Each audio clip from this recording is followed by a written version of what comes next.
यंकरवावहै तेजस्विनावधीतमस्तु मा विद्विषावहै। ओम शांति शांति शांति। हरि ओम श्री गुरुभ्यो नमः। हरि ओम।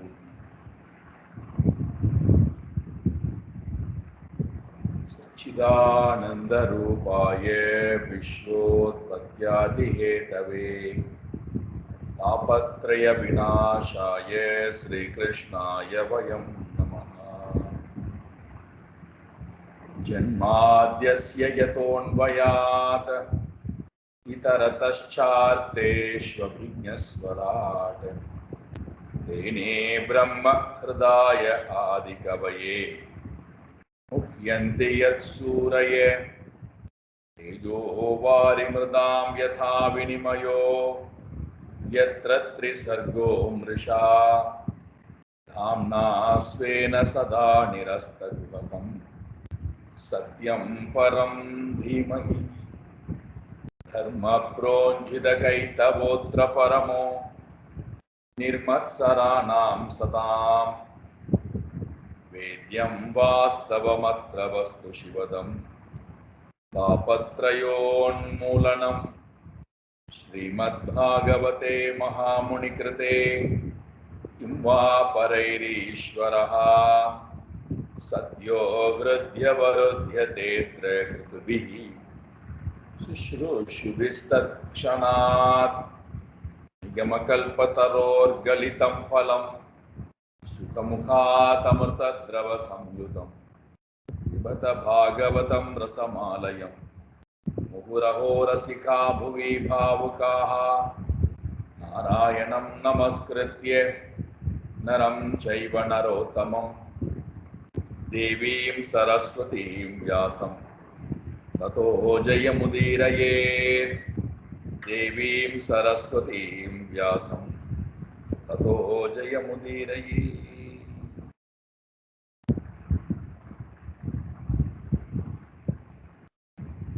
ரகுகணன் என்று சொல்லக்கூடிய ராஜாவிற்கு ஜடபரதர் ஞான உபதேசமானது செய்யப்படுகிறது.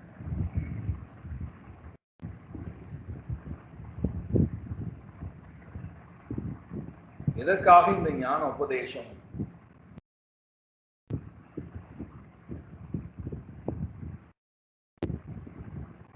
என்ன அவசியம் வந்தது ஞான உபதேசத்திற்கு?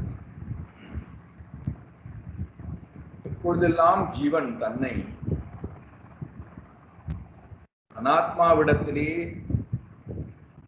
ஒப்படைத்து அனாத்மாவை ஆத்மா என்று பாவிக்கின்றதோ அப்பொழுது அந்த ஜீவனுக்கு அகங்காரம் வந்து விடுகிறது. அகங்காரத்தினாலே கரணத்தையும் காரியத்தையும் எனது என்கின்ற பாவத்துக்கு கொண்டு வந்து விடுகின்றான். அதிலிருந்துதான் சம்சாரம் என்பது வருகிறது. மனத்துயரம் என்பது, பிறப்பு இறப்பு என்பது, கர்ம வினைகள் என்பது, கர்மங்கள் என்பது, இதெல்லாம் அதன் தொடர்ச்சியினுடைய வழிபாடு. அப்ப அந்த நேரத்திலே எல்லாம் அவனுக்கு தேவைப்படக்கூடியது ஞான உபதேசம். தன்னை பற்றின ஞானம் ஒருவனுக்கு கிடைக்கும் போதுதான் தான் அல்லாதவற்றிலிருந்து அவன் தன்னை விடுவித்துக் கொள்ள வேண்டிய முயற்சிக்கு வருகிறான். தன்னை அறிய அறிய தான் அல்லாதது அதன் மூலமாக வரக்கூடிய ஒரு பெரிய சம்சாரத்தை உற்பத்தி செய்து வைத்திருக்கிறோம் அல்லவா, அவைகள் தானாக நம்மை விட்டு போக ஆரம்பிக்கும்.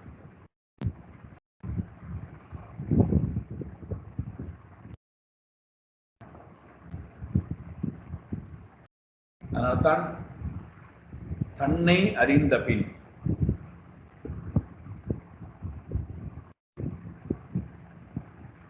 தான் இந்த உலகத்திலே அதன் பிறகு அறிய வேண்டியது ஒன்றுமே இல்லை என்கின்ற நிலைக்கு அவன் வந்து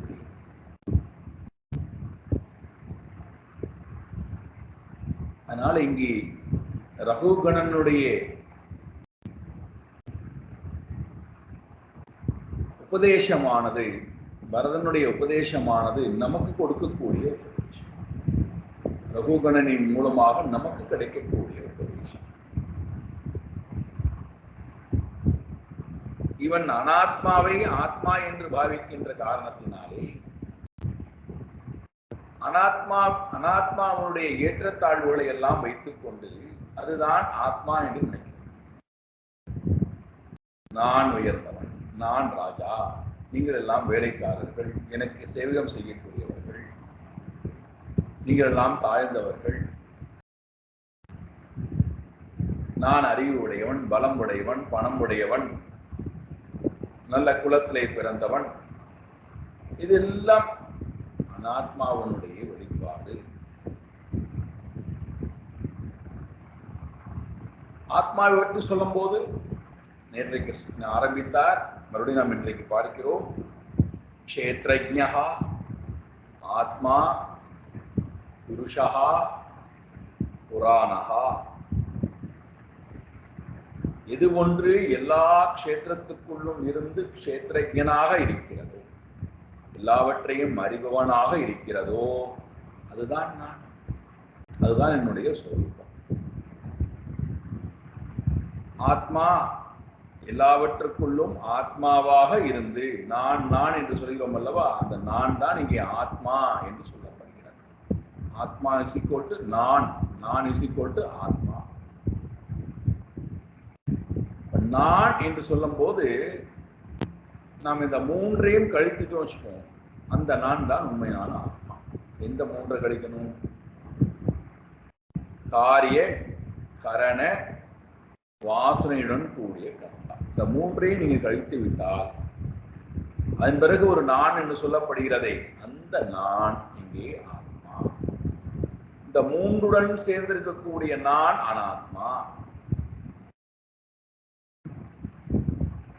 அதனால்தான் நிதித்தியாசனத்துல போய் நாம் இந்த மூன்றிலிருந்தும் விடுபட்டு நான் நானாக அமர்ந்து, வாசனையுடைய நானோ, கரணத்துடன் கூடிய நானோ, காரியத்துடன் கூடிய நானோ நான் அல்ல. அது சித்தனுடைய சாயா, பிரதிபிம்பம். அந்த பிரதிபிம்பம் நான் அல்ல, நான் உண்மையான சித் ஸ்வரூபம், ஆத்மஸ்வரூபம்.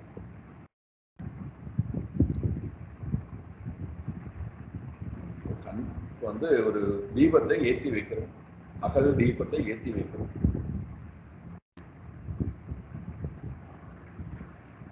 அது அந்த அறை முழுக்க வெளிச்சத்தை கொடுக்கிறது.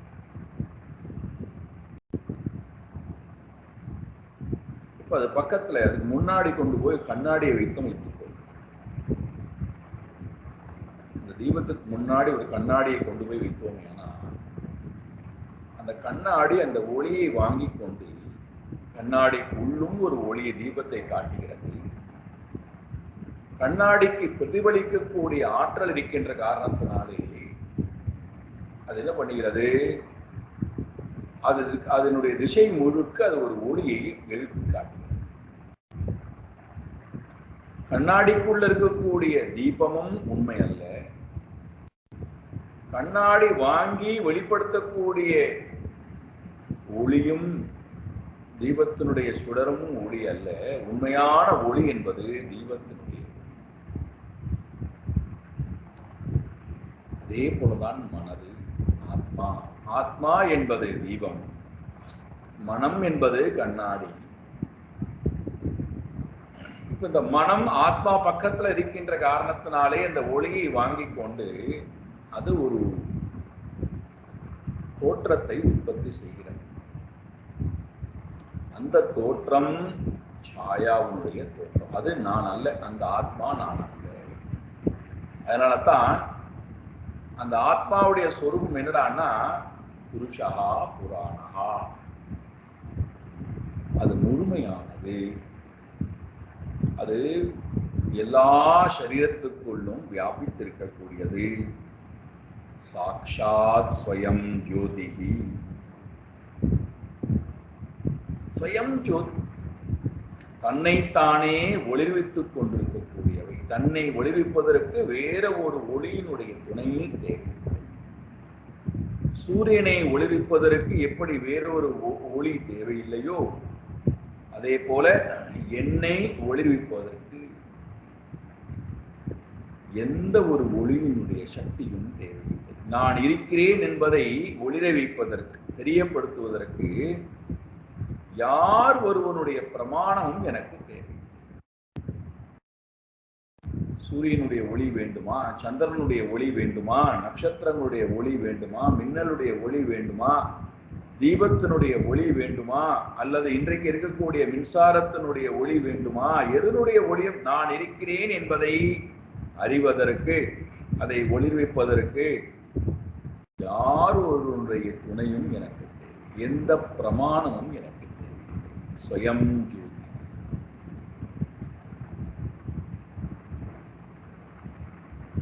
அதனால்தான் தனிப்பெரும் கருணை அருள் பெரும் ஜோதி. ஸ்வயம் ஜோதி. நாம் நினைச்சுக்கிறோம் நமக்குள்ள இருளா இருக்குன்னு. இல்லை, நான் ஸ்வயம் ஜோதியாக ஒளிர்ந்து கொண்டிருக்கிறேன். பிரகாச ஸ்வரூபமாக ஒளிர்ந்து கொண்டிருக்கிறேன். என்னை ஒளிர்விப்பதற்கு எந்த ஒளியினுடைய சக்தியும் தேவையில்லை. அகம் அஜஹா, நான் பிறப்பற்றவன். நான் பரமாத்மா, பரேஷா, பரமாத்மா. பேர்பட்ட இந்த ஸ்வரூபம், பேர்பட்ட அந்த ஸ்வரூபம் தான் வாசுதேவா பகவான். வசுதேவனாக இருக்கக்கூடிய, வசுதேவனுடைய பையனாக இருக்கக்கூடிய நாராயணன் பகவான் உலகத்தில் இருக்கக்கூடிய மக்களுக்கு அதை உணர்த்த வேண்டி ஸ்வமாயையா, தன்னுடைய மாயை வைத்துக்கொண்டு ஆத்மனி அவதீயமானஹா, எல்லா ஜீவராசிகளிடத்தினுடைய உள்ளத்துக்குள்ளும் சதா சர்வகாலம் நீக்கமர நிறைந்திருக்கின்றார். அதுக்கு அழகான உதாரணம் கொடுக்கிறார். எப்படி காற்றானது எல்லா பொருள்களுக்கு உள்ளும் நீக்கமர நிறைந்திருக்கின்றதோ, காற்றானது எப்படி எல்லா பொருள்களுக்கு உள்ளும் நீக்கமர நிறைந்திருந்து அந்த பொருள்களை ஆழ்கிறதோ, அழகான உதாரணம். காற்று நினைக்கும் போது நமக்கு அந்த ஆத்மாவுடைய ஸ்வரூபம் ஞாபகத்துக்கு வரும். இதே உதாரணத்தை கீதையிலையும் பகவான் கொடுக்கிறார். யதாகாசஸ்திதோ நித்யம் வாயு சர்வத்ர கோ மகான் யதா சர்வாணி பூதானி மஸ்தானி இத்யுபதாரயே.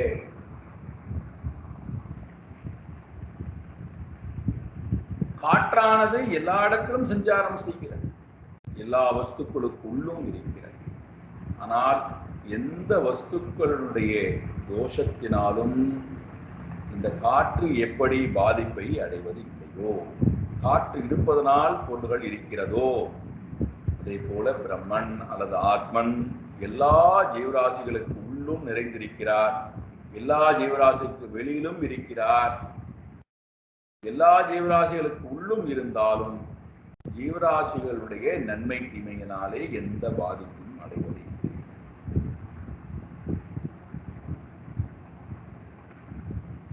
ஓ ராஜாவே, ஓ அரசனை, நயாவதேதாம் தனுப்ரன்னரேந்திர விதூய மாயாம் வயுனோதயேன விமுக்த சங்கோதித ஷட் சபத்னோ வேதாத்ம தத்துவம் பிரமதீக தாவத். எதுவரை நீ இந்த உண்மையை அறியாமல் இருக்கிறாய், இந்த ஆத்மாவுடைய உண்மைத்தன்மை எதுவரை நீ அறியாமல் இருக்கிறாயோ, அதுவரை தாவத், அதுவரை இக பிரமதி, உலகிலே நீ தொடர்ந்து பிரமதி சுற்றி கொண்டே இருப்பாய். மீண்டும் பிறப்பு, மீண்டும் இறப்பு. இந்த சம்சார சக்கரம் உன்னை விட்டு ஓயப் போவதே கிடையாது. ஆத்ம தத்துவம்ன வேத. இந்த ஆத்ம தத்துவத்தை நீ உணராமல் இருந்தால், எதுவரை நீ உணராமல் இருக்கிறாயோ அதுவரைக்கும் உனக்கு நிச்சயமாக அதுவரை, எதுவரை உணராமல் இருக்கிறாயோ அதுவரை, உணர்ந்தால் அந்த க்ஷணம் போய்விடுகிறது. உணராதவரை இக பிரமதி, இந்த உலகத்திலே நீ சுற்றிக் கொண்டே இருப்பாய். நம்மை நாமே உணர்ந்து கொண்டு நம்மை நாமே இந்த கூட்டிலிருந்து விடுவித்துக் கொள்வதற்காகத்தான் இந்த உலகத்துக்கு வந்திருக்கின்றோம்.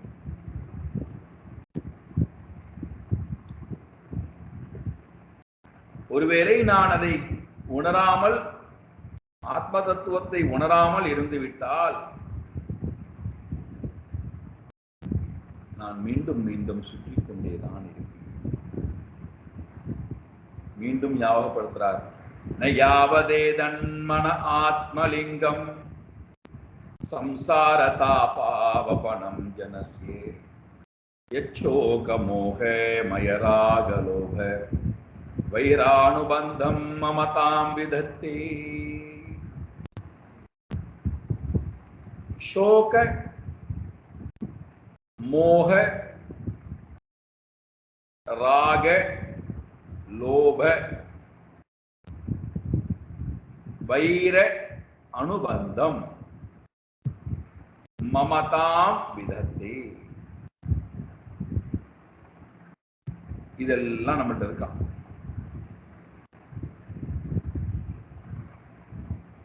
சோகம் கேட்கவே வேண்டாம்.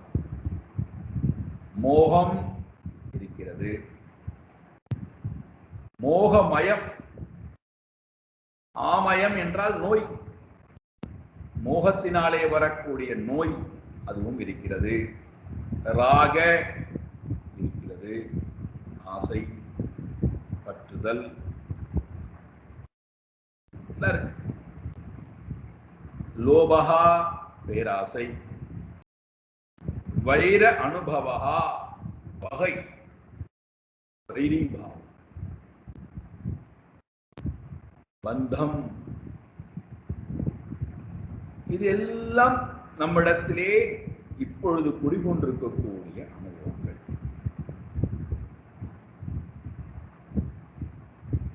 இதெல்லாம்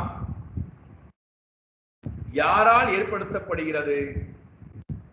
மமதாம் யத் விதத்தே. எந்த ஒரு மனதால் இவை எல்லாம் என்னுடையது, நான் சோகம் உடையவன், மோகம் உடையவன், நோய் உடையவன், ஆசை உடையவன், பேராசை உடையவன், துன்பம் உடையவன், பகை உடையவன், அறியாமை உடையவன், பந்தம் உடையவன், இப்படி இதெல்லாவற்றையும் ஏற்படுத்தக்கூடியது யாரு? நான், எனது என்கின்ற எண்ணத் வரைக்கும் அத்தனையும் இந்த மனதானது ஏற்படுத்துகின்றது.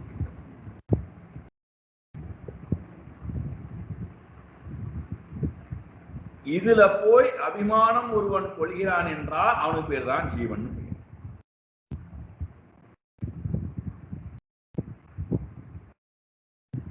ஜீவனுக்கு உபாதி அறியாமையுடன் கூடியிருக்கின்ற மனம்.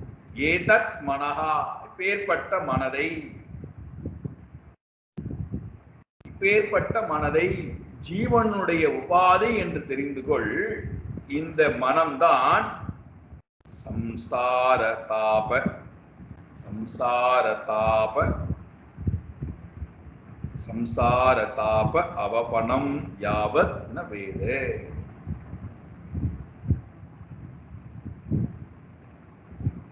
சம்சாரத்தினுடைய தாபத்திற்கு, நம்முடைய மனதில் இருக்கக்கூடிய தாபம் இருக்கல்லவா, சம்சார தாபம், இது எல்லாவற்றுக்கும் விதையாக இருக்கக்கூடியது நம்முடைய மனம். அதற்கு அந்த மனதில் இருக்கக்கூடிய அறியாமை. இதை யார் அறியவில்லையோ அதுவரை அவனுடைய மனதை விட்டு சம்சார தாபம் நீங்க போவது கிடையாது. நாம மனதிலேயே சம்சார தாபத்தை வைத்துக் கொண்டு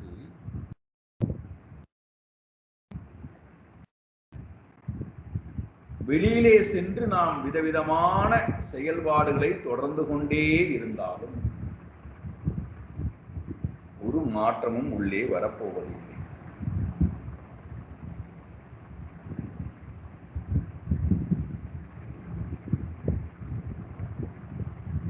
என்று சொல்லிவிட்டு தன்னுடைய உபதேசத்தை நிறைவு செய்ய ஆசைப்படுகிறார் ஜடபரதர். பிராத்ரௌவ்யமேனம் தததத் பிரவீர்யம் உபேக்ஷ்யாத்யே திதம பிரமத்தः குரோர் ஹரேஷ்சரணோபாசனாஸ்து ஜகீவ்யலீகம் ஸ்வயமாத்மமோஷம்.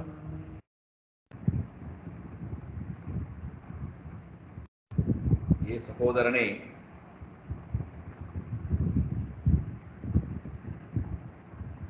ரொம்ப ரொம்ப ரொம்ப ரொம்ப ரொம்ப அஜாக்கிரதையாக இருந்ததினால், கவனக்குறைவுடன் இருந்ததினால், உபேக்ஷையா மிகவும் கவனக்குறைவுடன் இருந்ததினால் நமக்கு ஏற்பட்டிருக்கக்கூடிய இந்த சம்சார தாபமானது நீங்க வேண்டுமானால்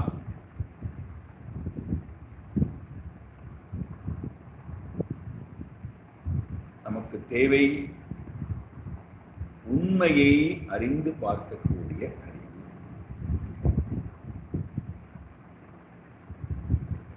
இந்த உண்மையை அறிந்து பார்க்கக்கூடிய அறிவு நமக்கு கிடைக்கவில்லை என்றால் இந்த உலகத்திலே நாம் வாழ்ந்து என்ன பிரயோஜனம்? அஜாக்கிரதையுடன் கூடியது உபேட்சையா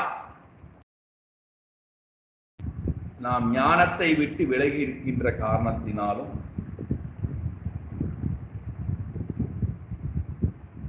மனதிலே தாபங்கள் அதிகமாக அதிகரித்துக் கொண்டே போன காரணத்தினாலும், அறியாத காரணத்தினாலே, உண்மையை அறியாத காரணத்தினாலே உண்மை அல்லாதவற்றை வியலீகம் ஆத்ம மோக்ஷம் ஆராய்ந்து பார்த்தால், எது இப்பொழுது உண்மையை போல தெரிகிறதோ அதை நாம் ஆராய்ந்து பார்த்தால் அந்த பொருள் உண்மை அல்லாமல் போய்விடுகிறது. ஆனால் நம்மை ஆராய்ந்து பார்க்க விடாமல் செய்வது இந்த மனம்.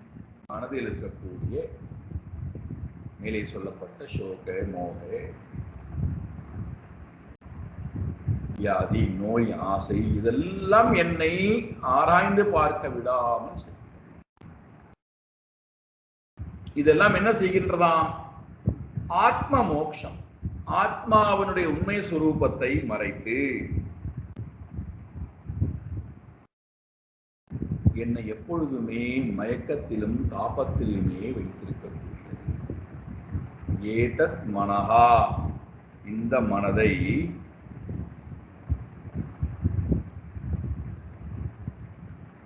என்ன செய்ய வேண்டுமா? குரோஹோ ஹரேஹே சரண உபசமனஹா, குருவனுடைய பாதார விந்தத்திலே இந்த மனதை கொண்டு போய் கடத்துவாயா.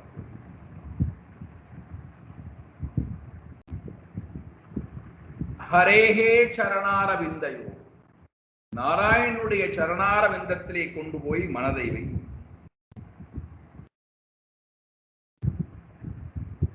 குருவுக்கும் இறைவனுக்கும் சேவகம் புரிவதின் மூலமாக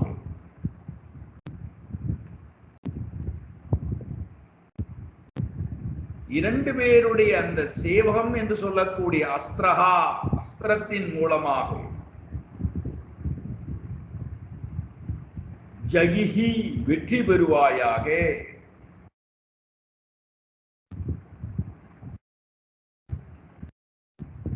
இரண்டு பேருடைய பாதாரவிந்தத்தில் இப்படி சேவகம் புரிதல் சொல்லக்கூடிய அஸ்திரத்தின் மூலமாக ஜகிஹி வெற்றி பெறுவாயாக. அவர்களிடத்திலே போனால் நமக்கு என்ன லாபம் கிடைக்கிறதாம்? இங்க சொல்றா ஸ்வயம் அப்ரமத்தா ஜகிஹி.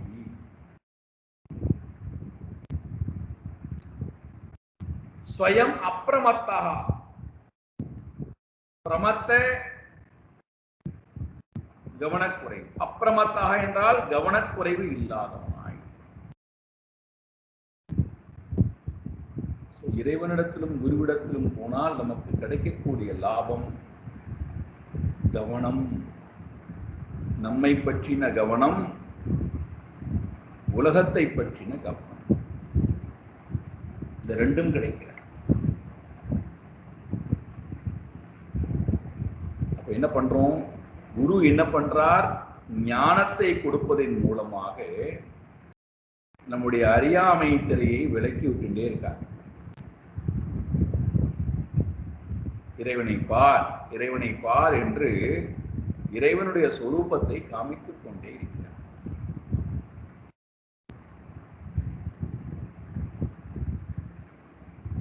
இறைவன் என்ன செய்கிறான்? இந்த மனதை கொண்டு போய் இறைவனிடத்திலே வைப்பதின் மூலமாக தன்னுடன் ஐக்கியப்படுத்திக் கொள்கிறார். ஒருவர் கவன சிதறல்களிலிருந்து கவனத்தை கொடுக்கிறார், இன்னொருவர்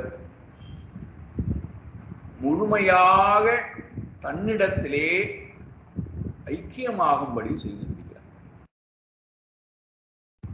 இந்த இரண்டு சாதனத்தின் துணை கொண்டு குருவுக்கும் இறைவனுக்கும் அவருடைய பாதார விந்தத்திற்கு சேவகம் புரிதல் என்று சொல்லக்கூடிய அஸ்திரத்தின் மூலமாக இந்த மனதாபத்தை ஜகிஹி வெற்றி பெறுவாய், ஜாக்கிரதையுடன் இருந்து வெற்றி பெறுவாயாக என்று சொல்லி தன்னுடைய உபதேசத்தை ஜடபரதர் நிறைவு செய்கிறார் ரகுகரனுக்கு. அந்த நன்றி உணர்வு, தன்னுடைய அறியாமை இருளை நீக்கி அறிவை கொடுத்து தன்னுடைய மனதில் இருக்கக்கூடிய அந்த அகங்காரத்தை எடுத்து விட்டாரே அப்படிங்கிற அந்த நன்றி உணர்வு ரகுகணனுக்கு ரகுகுணன் பேச ஆரம்பிக்கிறார். நமோ நம காரண விக்கிரகாய ஸ்வரூப துச்சீகிருத விக்கிரகாய நமோ வதூத திஜபந்துலிங்க நிகூட நித்யானுபவாய துப்யம்.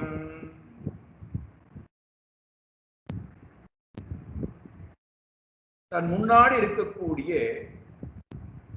அவதூத ரூபத்தில் இருக்கக்கூடிய ஜடவர்தரை குருவாக வரித்து ஸ்துதி செய்கின்றார். காரண விக்கிரகாயே ஸ்வரூப துச்சீகிருத விக்கிரகாயே. காரணம், ஏதோ ஒரு காரணத்திற்காக நீங்கள் இந்த உலகத்திலே விக்கிரகம் சரீரம் எடுத்திருக்கிறீர்கள். என்ன காரணத்திற்காக நீங்கள் இந்த உலகத்தில் சரீரம் எடுத்திருக்கிறீர்கள் என்றால், உலகத்தில் இருக்கக்கூடிய ஜீவர்களை எல்லாம் உத்தாரணம் செய்ய வேண்டும் என்பதற்காக நீங்கள் இந்த விக்கிரகம் சரீரத்தை எடுத்திருக்கிறீர்கள். உங்களுக்கு இந்த சரீரம் தேவையில்லை, ஆனால் இந்த சரீரத்தின் மூலமாக உலகத்தில் இருக்கக்கூடிய ஜீவர்கள் எல்லாம் உய்ய வேண்டும் என்பது உங்களுடைய நோக்கமாகும். அந்த காரணத்திற்காக காரண விக்கிரகாயே ஸ்வரூப துச்சீகிருத விக்கிரகாயே. ஸ்வரூபம், உங்களுடைய ஸ்வரூபத்திலேயே நீங்கள் நிலைத்திருக்கிறீர்கள். அந்த ஸ்வரூப ஆனந்தத்திலேயே நீங்கள் நிலைத்திருக்கிறீர்கள். அதனால துச்சீகிருத, துச்சமாக நீங்கள் மதிக்கிறீர்கள். துச்சீகிருதம், துச்சமாக நீங்க மதித்து அதை எல்லாவற்றையும் நீங்கள் விட்டு விட்டு இருக்கிறீர்கள். அந்த உருவத்தையும் நான் பார்க்கிறேன். துச்சீகிருத விக்கிரகாயே சுரூப சுகத்திலேயே ஆனந்தமாக இருக்கின்ற காரணத்தினாலே துச்சீகிருத விக்கிரகாய் உலக இன்பம், ஈவன் பிரம்மாஜி வரைக்கும் இருக்கக்கூடிய இன்பமானது சாரமற்றது என்பதை உலகத்துக்கு காட்டுவதற்காக நீங்கள் இந்த சரீரத்தை எடுத்திருக்கிறீர்கள். அவதூத விஜய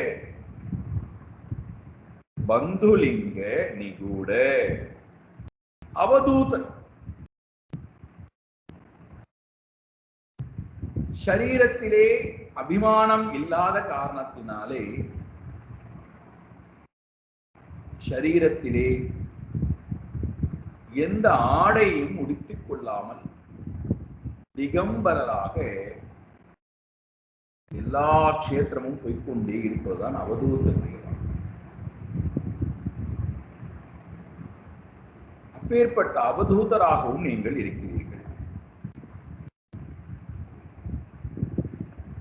ஆனால் நீங்கள் த்விஜே பந்துலிங்க நிகூடா, உங்களை மறைத்துக் கொண்டு ஒரு அந்தணனுடைய உடலிலே உங்களை நீங்கள் மறைத்துக் கொண்டு, த்விஜகா என்றால் இருபிறப்பாளன், இருபிறப்பாளனுடைய அடையாளமாக, லிங்கம் என்ற அடையாளம், இருபிறப்பாளனுடைய அடையாளமாக உங்களுடைய சரீரத்திலே ஒரு சூத்திரத்தை அணிந்து கொண்டிருக்கிறீர்கள். ஆனால் நீங்கள் நிகூடா, உங்களுடைய உண்மையான சொரூபத்தை மறைத்துக் கொண்டிருக்கிறீர்கள். நீங்கள் யாரு? நித்திய அனுபவாய, நித்தியம் ஆனந்த அனுபவாய, எப்பொழுதுமே ஆனந்தத்தையே அனுபவித்துக் கொண்டிருக்கக்கூடியவராய் நீங்கள் இருக்கிறீர்கள். ஆகினாக துப்யம் நமஹா நமஹா, 3 முறை நமஹா நமஹா நமஹா என்று 3 முறை நமஸ்காரம் செய்கிறார். வாக்கால், காயத்தால், மனதால் 3 முறை நமஸ்காரம். துப்யம், உங்களுக்கு என்னுடைய நமஸ்காரங்கள் இருக்கட்டும், நமஸ்காரங்கள் இருக்கட்டும், நமஸ்காரங்கள் இருக்கட்டும்.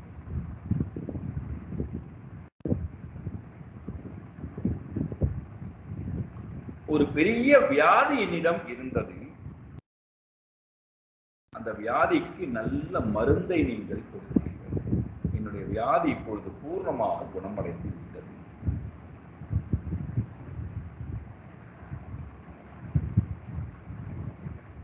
கடினமான வெயில் இருந்தால் எப்படி நிழல் கிடைத்தால் ஆனந்தப்படுவானோ, தாகம் இருந்தால் எப்படி குளிர்ந்த ஜலம் கிடைத்தால் சந்தோஷப்படுவானோ,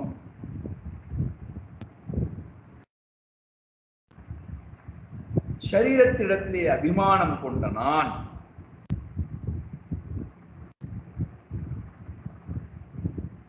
ரொம்ப ரொம்ப ஒரு வார்த்தையை பயன்படுத்துறார். சரீரம் என்று சொல்லக்கூடிய விஷம், பாம்பு என்பது விஷம் நிறைந்தது. சரீரம் என்று சொல்லக்கூடிய விஷத்தை என்னுடனேயே நான் வைத்துக் கொண்டு அதிலே அறிவை இழந்தவனாய், அதுதான் சிரேஷ்டமானது என்று நினைத்துக் கொண்டு வாழ்ந்து கொண்டிருந்த எனக்கு தங்களுடைய வாக்கியம் அழகான ஔஷதமாக, மருந்தாக எனக்கு கிடைத்தது.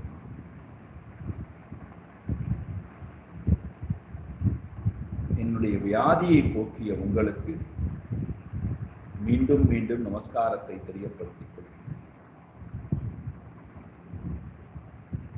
மீண்டும் எனக்கு நீங்கள் ஆத்மஸ்வரூபத்தினுடைய தன்மையை பற்றி சொல்ல வேண்டும்.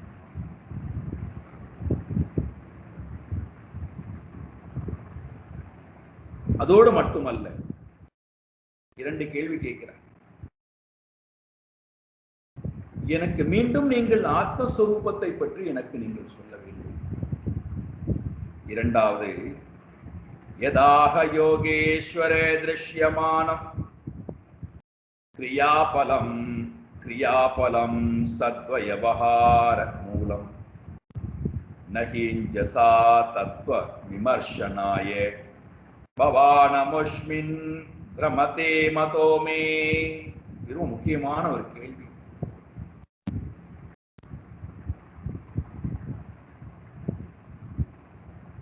உலகத்திலே நாம் பார்க்கிறோம்,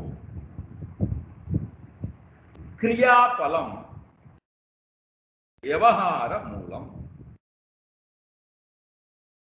விவகாரம் என்றால் கொடுக்கல் வாங்குதல், ஒருவருக்கு ஒருவர் இடையிலே கொடுக்கல் வாங்கல் எல்லாம் செய்கிறோம் அல்லவா, அது ஒரு விவகாரம் என்று செயல்பாடு.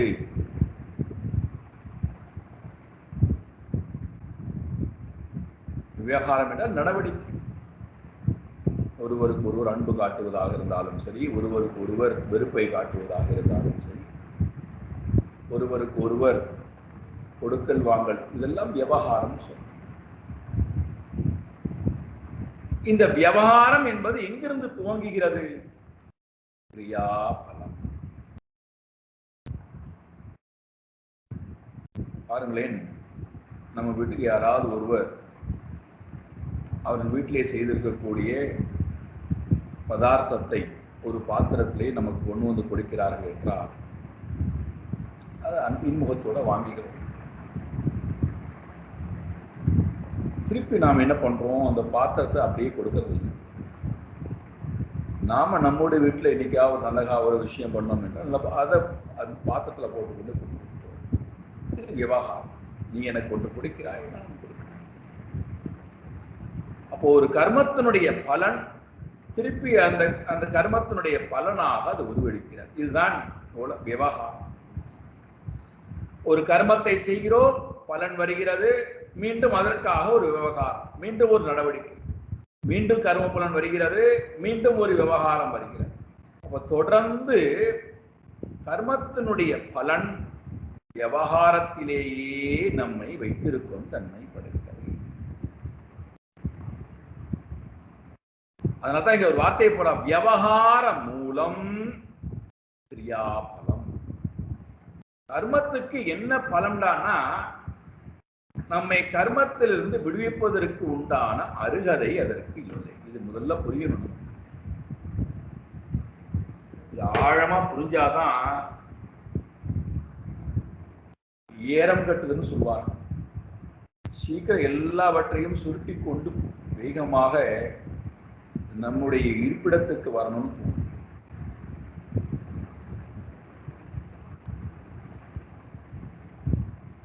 கர்மத்தினுடைய பலன் மீண்டும் மீண்டும் நம்மை கர்மத்திலேயே தான் அமர்த்தி இருக்கும்.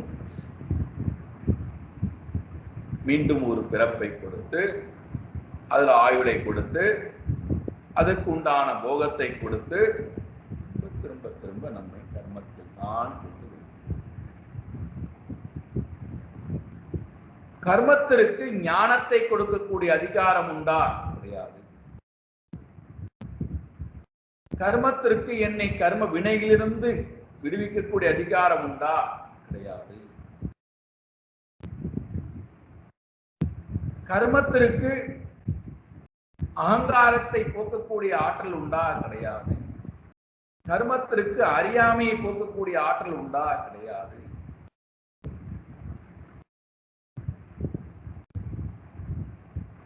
கர்மத்திற்கு நம்மை சுதந்திரமாக வைத்திருக்கக்கூடிய ஆற்றல் உண்டா? கிடையாது.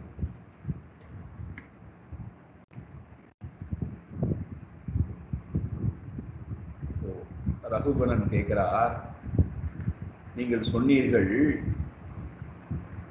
கர்மத்திற்கு விவகாரம் மூலமாக, கிரியாபலம் விவகார மூலம், கர்மங்களுடைய பயன் விவகாரம், கொடுக்கல் வாங்கல் என்று சொல்லக்கூடிய நடவடிக்கைக்கு காரணமாக இருக்கிறது.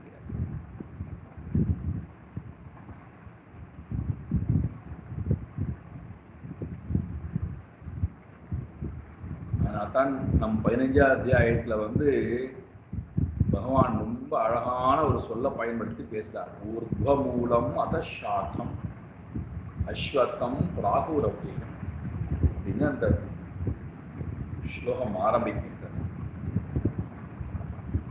கண்ணுக்கு தெரியாத இந்த கர்ம வினை மீண்டும் மீண்டும் உலக விவகாரத்திற்கு காரணமாக அமைகிறது.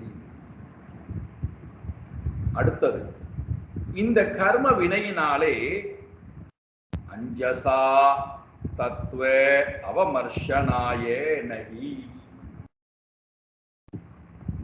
இந்த விவகாரத்தினாலே, கர்ம பலனினாலே உண்டான விவகாரம் தொடர்ந்து நடக்கிறதே, இதனால அஞ்சசா ஒரு பொழுதும் தத்துவே அவமர்ஷனாயே நகி, உண்மையை விசாரித்து அறிந்து கொள்ளக்கூடிய ஆற்றல் இந்த கர்ம வினைக்கு உண்டா என்றால் கிடையாது.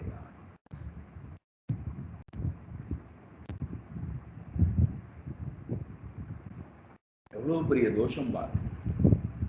கர்மத்திலேயே நம்மை அமர வைத்திருக்கக்கூடிய ஆற்றல் உடையது தத்துவ விசாரத்திற்கு ஒரு காலத்திலும் நம்மை அழைத்துக் கொண்டு வராது என்று நீங்கள் கூறினீர்கள் முன்பாக. அப்ப ரொம்ப கவனமா கேட்டிருக்காங்க. எத் பவான் ஆக முன்பாக நீங்கள் சொன்னீர்கள் தத்துவ விசாரத்திற்கு இந்த கர்மங்கள் பயன் கொடுக்காது என்று நீங்கள் சொன்னீர்களே.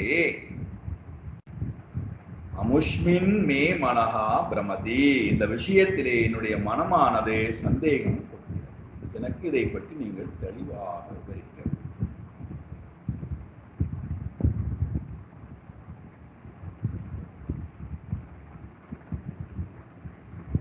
எனக்கு நீங்கள் தெளிவுபடுத்தும்.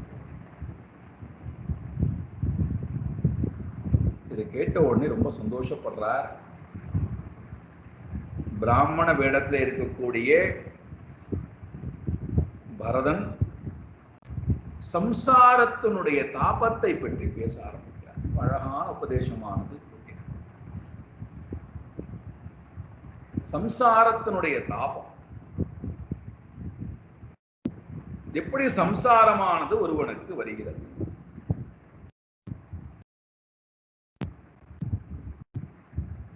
வரிசையா ஒன்னொன்னா சொல்லிக்கொண்டே போகிறேன். இப்படியெல்லாம் பிறகு ஒருவனுக்கு ஏற்படுகிறது.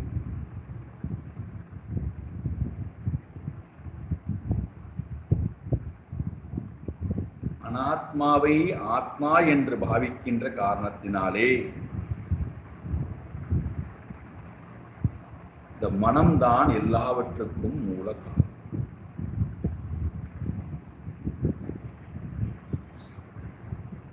மனம் மட்டும் இல்லை என்று சொன்னால் சம்சாரம் என்பது கிடையவே கிடையாது.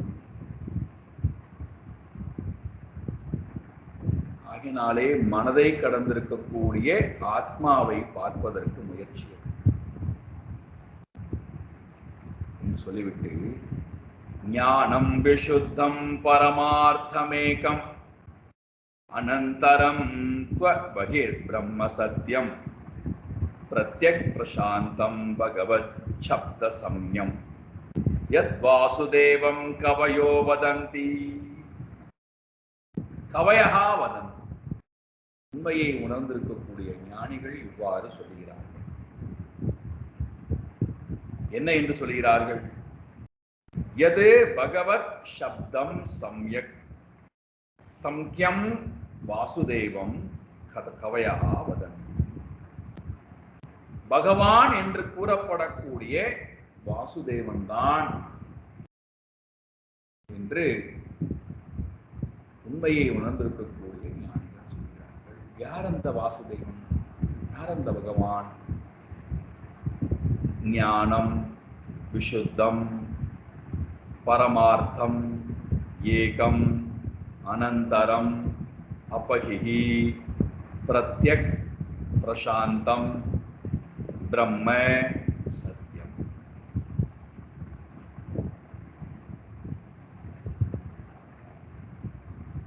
இந்த 10 லட்சணங்களுடைய பகவானுக்கு உண்டான சப்தங்கள்,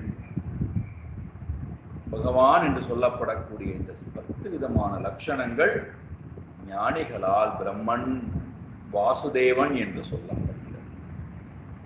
ஞானம் விசுத்தம் பரமார்த்தம் ஏகம், இதெல்லாம் உங்களுக்கு தெரிந்து சொல்றான். பகிஹி துவத் பகிஹி பிரம்ம சத்யம், அந்தரம் உள்ளும் வெளியிலும் வியாபித்திருக்கக்கூடிய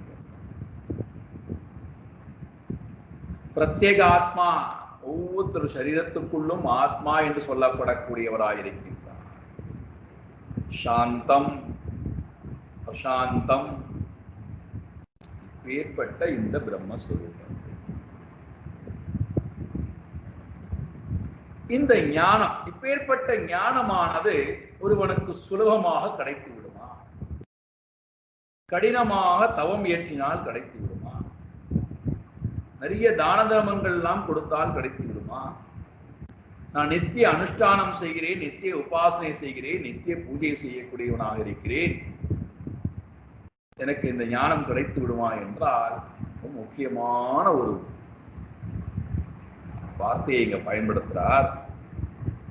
ரகுகணைகி தத்தபசானயாதி நச்சேஜயா நிர்வபனாங்கஹாத்வா நச்சந்தசா நைவ ஜலாக்னி சூரியைஹி வினா மகத்பாதரஜோபிஷேகம்.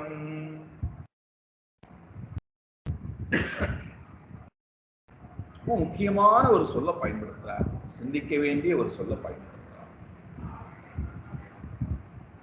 ஏ ரகுகணஹா, ராஜாவே, மேலே சொல்லப்பட்ட இந்த பரமாத்மாவுடைய ஏதத் மகத், ஏதத் ஞானம், இந்த உயர்ந்த ஞானமானது உனக்கு கிடைக்க வேண்டுமானால் அதற்கு ஒரே ஒரு சாதனம் ரொம்ப ரொம்ப முக்கியமானது. என்ன சாதனம்? மகத் பாத ரஜஹா அபிஷேகம் வினா, மகான்களுடைய பாத துளி அபிஷேகமானது உனக்கு இல்லாவிட்டால், மகான்களுடைய சேர்க்கை நமக்கு கிடைக்காமல் போனால், அவர்களுடைய பாத துளியானது நமக்கு அபிஷேகமாக கிடைக்கவில்லை என்றால்,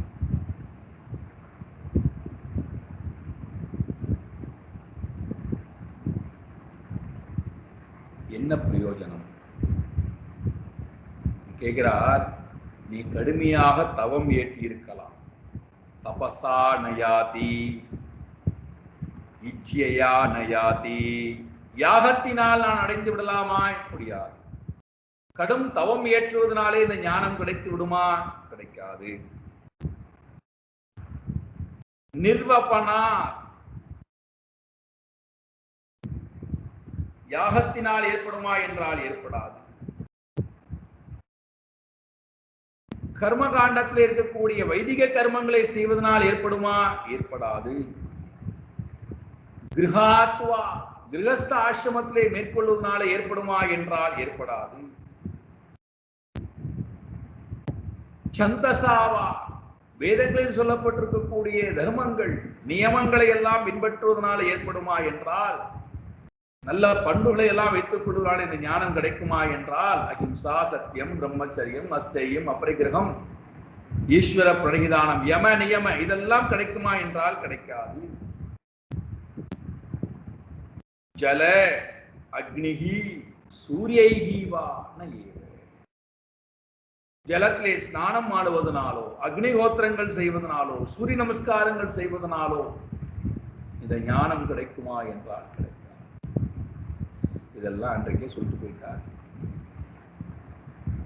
நான் யோக அபியாசம் செய்கிறேன், சூரிய நமஸ்காரம் செய்கிறேன், அஷ்டாங்க யோகம் செய்கிறேன், அக்னிஹோத்திரம் செய்கிறேன், உபாசனை செய்கின்றேன், தவம் இயற்றுகின்றேன், என்னுடைய இல்லற தர்மத்தை முறையாக பின்பற்றுகின்றேன், என்ன வேணா இருக்கலாம்.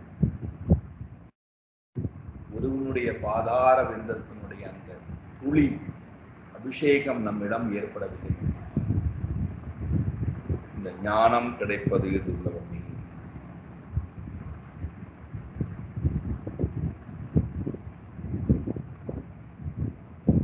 ஏன் அவ்வளவு சிரேஷ்டமா? குருவனுடைய ஆதாரம் இந்த துளி கிடைப்பது அவ்வளவு சிரேஷ்டமா என்றால் உண்மைதான். அது அவ்வளவு சுலபத்திலே கிடைப்பது அல்ல. அதனால்தான் விஸ்வாமித்திர மகரிஷி வரார் அப்படின்னு கேட்ட உடனேயே தசரத மகாராஜா எழுந்து ஓடுறாராம். ஓடியவர் எல்லா மரியாதையும் செய்து அழைத்து கொண்டு வந்து சொல்றார், இன்றைய நாள் ரொம்ப ரொம்ப புனிதமான நாள், நான் உண்மையிலேயே தன்யவானாக ஆனேன். காரணம் என்னவென்றால், தீர்த்தம் என்னை தேடி வந்திருக்கிறது. தீர்த்தத்தை நான் தேடி போக வேண்டும், ஆனால் தீர்த்தம் என்னை தேடி வந்து விட்டது. ஆயினாலே என்னுடைய பாபங்கள் எல்லாம் அழிந்துவிட்டன.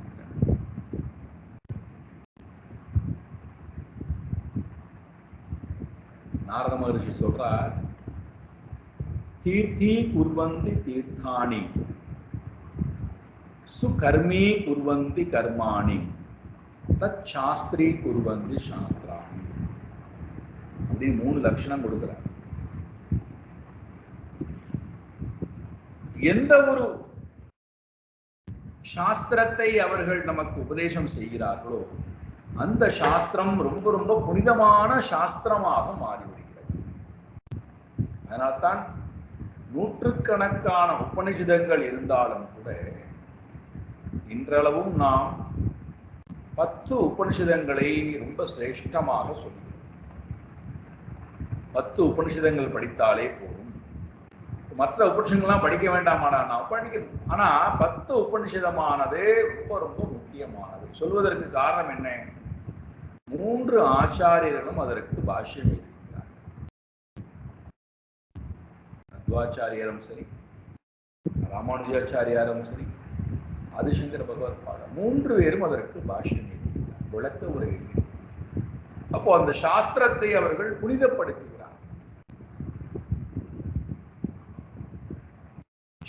சாஸ்திரி குர்வந்தி சாஸ்திராணி, அவர்கள் சொல்லக்கூடியதே சாஸ்திரமாக மாறிவிடுகிறது. அவர்களுடைய வாக்கே சாஸ்திரமாக மாறிவிடுகிறது.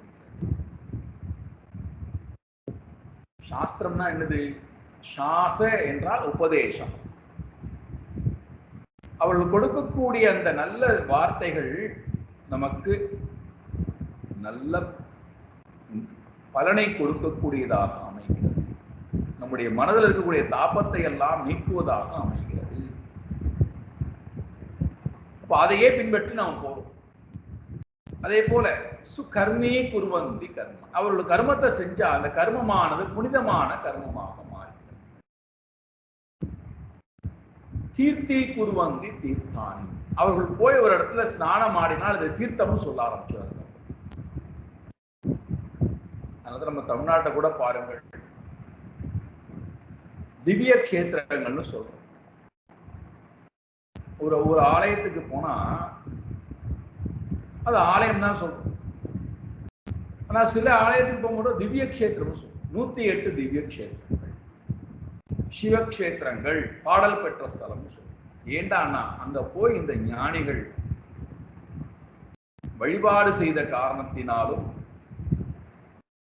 அந்த அந்த அந்த ஆலயத்தை அவர்கள் தன்னுடைய சப்தங்களால் புனிதப்படுத்திய காரணத்தினாலும் அவர்களுடைய சக்தியை அந்த விக்கிரகத்தை கொடுத்த காரணத்தினாலும் அந்த சக்தியானது அந்த ஆலயத்திலே இருக்கிறது, அதை பாதுகாக்கிறார்கள். ஆகினால் இது புனிதம் அடைந்து விட்டு ஆகி நாமும் அங்கே போனால் நமக்கும் அந்த அவர்கள் அனுபவித்த அந்த அனுபவமானது கிடைக்கிறது.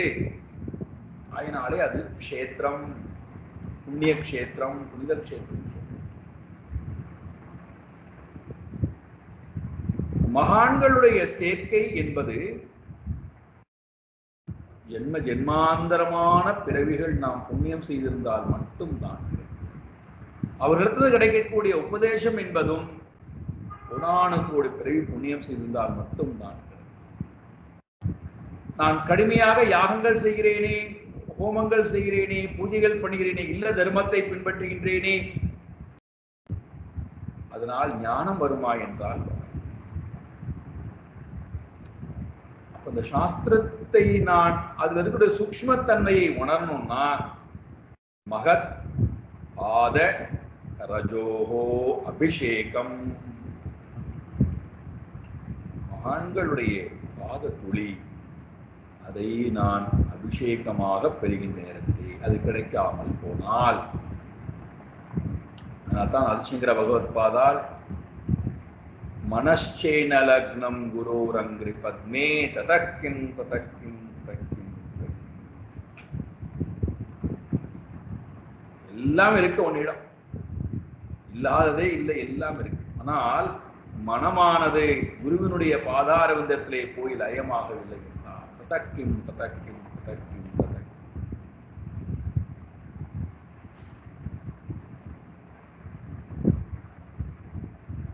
மகான்களுடைய அந்த சேர்க்கை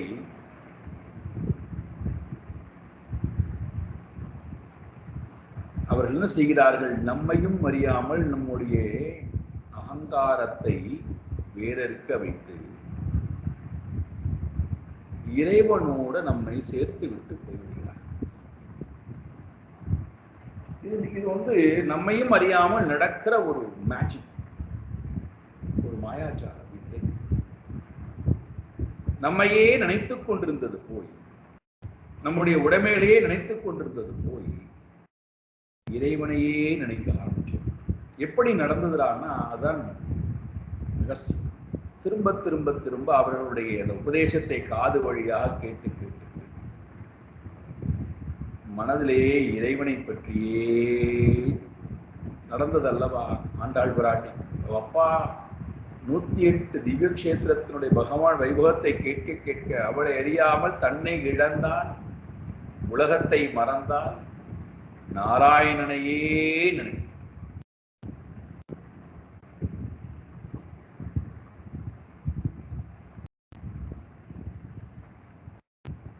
இதுதான் ரகசியம். ஒரு முறை நமக்கு மகான்களுடைய அனுகிரகம் கிடைத்து விட்டால் அந்த ஜீவன் நிச்சயமாக அடுத்த பிறவியை நாடுவது இல்லை. இந்த பிறவியிலேயே முக்தி அடைந்தே மோட்சம் தின்னம். எல்லா கர்ம வினைகளையும் இந்த பிறவியிலேயே முழுமையாக அனுபவித்து விடுகிறான். நிச்சயமாக மோட்சம் அடைவது தன்னை பற்றி சொல்ற. நான் இவ்வாறு இறைவனை மறந்தேன், தவம் ஈட்டலாம் என்று வந்தவன் இறைவனை ஸ்மரிப்பதை மறந்தேன், மானை நினைத்தேன், மானை நினைத்துக் கொண்டு இறந்த நாளை மான் பிறவி எடுத்தேன், அந்த இனத்தோடு சேர்ந்து வாழக்கூடாது என்று முடிவு செய்துவிட்டு இறைவனை நினைத்துக் கொண்டே வாழ்ந்து கொண்டிருந்தேன். அதனாலே ரகசியமாக சஞ்சாரம் செய்தேன். மீண்டும் எனக்கு அந்தணனுடைய பிறவி என்பது கிடைத்தது. அறியாமை என்று சொல்லக்கூடிய அந்த தோஷத்தை ஞான வாளால் வெட்டி வீழ்த்திவிட்டு சம்சாரத்திலிருந்து விடுவித்துக் கொண்டவனாய் தொடர்ந்து பகவானையே ஸ்மரித்துக் கொண்டு வாழ்ந்து கொண்டிருக்கின்றேன் என்று சொல்லி தன்னுடைய உபதேசத்தை நிறைவு செய்கிறார். இவர் விடுவாரான், எனக்கு மீண்டும் ஞானத்தை பற்றி சொல்லுங்கள்னு ஆரம்பிக்கிறார். ஞான உபதேசம் தொடர்கிறது. சாயங்காலம் ஓம் பூர்ணமத பூர்ணமிதம் பூர்ணாத் பூர்ணம் முதச்யதே பூர்ணஸ்ய பூர்ணமாதாய பூர்ணமேவாவசிஷ்யதே. ஓம் சாந்தி சாந்தி சாந்தி. ஹரி ஓம் ஸ்ரீ குருபியோ நமः.